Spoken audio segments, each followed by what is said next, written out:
At your church, were there groups for veterans coming back? Was there any help for the veterans that you remember? I don't believe there was a lot of help. I think the gentlemen stuck together uh, because they know what they had been through, and they realized that uh, the American public was not happy with them at all. So they kind of had each other to back them up.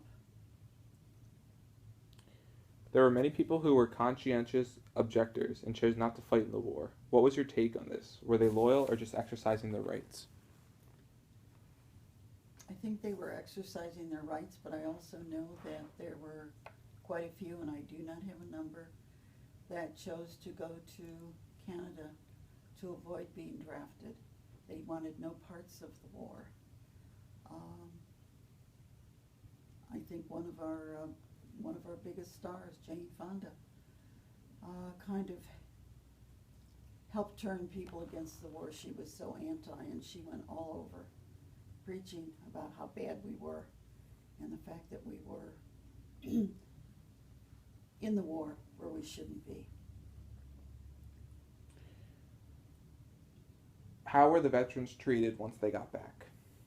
I believe they were treated very poorly. People didn't see the reason why we had been there, and I think a lot of people lost sight of the fact that they were asked to be there. They were fulfilling a duty and obligation as an American citizen. I met a young man the other day who had been in the war. He'd been all over the world during that war, and he had been in, I believe, a parade when a man and lady came up to him and the woman spit all over him.